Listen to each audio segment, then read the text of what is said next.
Good evening students. आज की class जो है वो एक रिकॉर्डेड क्लास रहेगी और लास्ट क्लास में हमने कर लिया था calculation of mod in discrete series. Discrete series का जो ग्रुप्ड मेथड था वहाँ तक हमने कर लिया था। आई होप कि आपको वो समझ भी आ गया होगा। ठीक है, आज हम कर रहे हैं calculation of mod in continue series. Continue series का जो फार्मूला है वो यही है, लोअर लिमिट, क्योंकि कॉन्टिन्यू सीरीज़ है, लोअर लिमिट या अपर लिमिट्स दोनों केसेस रहते हैं, क्लास इंटरवल पे डिपेंड होता है क्वेश्चन। ठीक, तो lower limit plus f1 minus F naught 2 divided by 2 f1 minus F naught minus f2 into I और h। ठीक है, क्वेश्चन है हमारा class interval 0 to 10, 10 to 20, 20 to 30, 30 to 40, 40 to 50। Frequencies है 2, 5, 7, 5, 2। ठीक, इसको सॉल्व कैसे करना है? पहले आपने क्लास इंटरवल्स जो हैं वो लिख लेने हैं, सेम ऐसे ही आपने फ्रीक्वेंसी भी लिख लेनी है। ठीक है,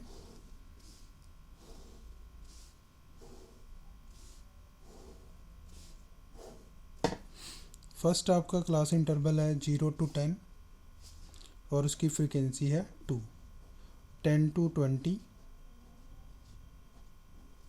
उसकी फ्रीक्वेंसी है 5 और इसी में है तीसरा है 20 to 30 which is a 7 and second last is 30 to 40 is 5 and 40 to 50 is 2।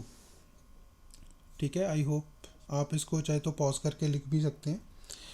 तो अभी इस क्वेश्चन में देखो आप एफ नॉट किसको मानना है, f1 किसको मानना है, f2 किसको मानना है अकॉर्डिंग टू दिस फार्मूला। देखो, जब हमने ये चीज़ देख, फ्रीक्वेंसी में यहाँ पे 7 हाईएस्ट है, इसका मतलब ये है कि 20 to 30 का जो क्लास इंटरवल है उसमें फ्रीक्वेंसी ज़्यादा है। मतलब इस इंटरवल में जो भी चीज़ है, मान लो मैं एज ग्रुप की बात कर लूँ, 20 ईयर से लेकर 30 ईयर्स तक के जो लोग हैं वो 7 हैं। ठीक है, किसी पर्टिकुलर फील्ड में, किसी स्टाफ में, कोई भी इस चीज़ को हम सपोज कर सकते हैं। ठीक, तो 7 है, तो 7 को ही हमने f1 मान लेना है हाईएस्ट को। उससे एक वैल्यू जो पीछे है, बड़ी या छोटी नहीं देखनी, बस जो उससे वैल्यू एक पीछे है, एक स्टेप पीछे है, तो होगा f0। और एक वैल्यू जो आगे, इसमें भी ना बड़ा ना छोटा, कुछ भी ऐसा नहीं देखना है, बस जहाँ पे f1 है उससे एक पहले आपकी f0 हो जाएगी और एक f2 हो जाएगी। f0 या f0 पढ़ सकते हो आप इसको। ठीक, तो ये हो जाएगा आपका f2। ठीक, तो इन चीज़ों को आपने अभी ध्यान रखना है कि कौन सी वैल्यू आपकी f1 है, कौन सी f0 है और कौन सी आपकी f2 है। ठीक, इसको फॉर्मूले में डायरेक्ट अप्लाई करना है, क्योंकि जो हाईएस्ट वैल्यू है वो हाईएस्ट फ्रीक्वेंसी है, उसके जो लोअर लिमिट है वो 20 है। तो आपका जो L1 है वो आपका हो जाएगा 20, f1 हो जाएगा आपका 7, f0 हो जाएगा 5 और f2 भी हो जाएगा 5। I की वैल्यू एज वी नो, उसके सामने जो लोअर लिमिट और अपर लिमिट में डिफरेंस है वो है 10 का। ठीक, सारी चीज़ें क्लियर होगी। लोअर लिमिट आपकी 20 है, ठीक है, हाईएस्ट फ्रीक्वेंसी 7 है, उससे जो पीछे एक फ्रीक्वेंसी है यहाँ पे एक लोएस्ट फॉर्म में है जो उससे बिल्कुल पीछे वाली, वो है f0 5, f2 भी 5। ठीक है, लोअर लिमिट और अपर लिमिट का जो डिफरेंस है वो 10 है। ठीक है, formula f1 f0 2 f1 f0 minus f2 into आई।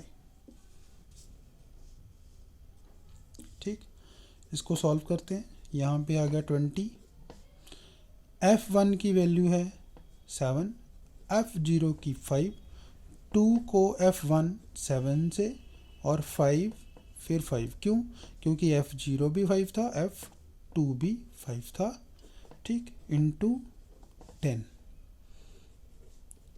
20 माइनस किया 2 आया, यहाँ पे आया 14, माइनस माइनस -5 -5 -10 इंटू 10। उसके बाद आएगा यहाँ पे 22/4 इंटू 10। कोशिश ये करनी है कि ये वाली जो वैल्यू है ना, ये वाली लोअर लिमिट की, ये ऐसे ही पड़ी रहे, और इसमें बस जो इधर से कैलकुलेट होके आए उसको आपने डायरेक्ट लिख लो आप, ठीक है। 2 पे गया, 2 5 पे गया, मतलब 5 आ गया, ठीक है। तो आपका आंसर आया 20 + 5 है 25।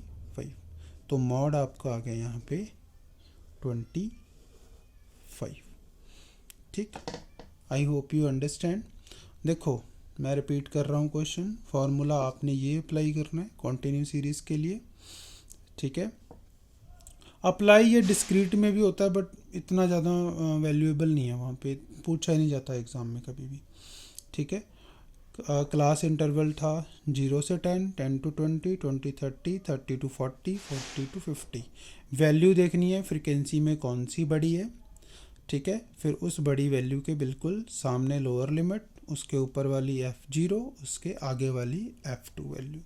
बस सिंपल है, डायरेक्ट फार्मूला है, फार्मूले में ऐसी वैल्यूज़ पुट करनी है, कैलकुलेट करना है, आपका मॉड आ जाएगा। मैंने लास्ट क्लास में भी बोला था आपको कि जो जब भी आपका कॉन्टिन्यू सीरीज़ में कोई आंसर आता है, अगर वो आपका लोअर लिमिट और अपर लिमिट के बीच में लाई कर रहा है तो वो बिल्कुल सही है, ठीक है।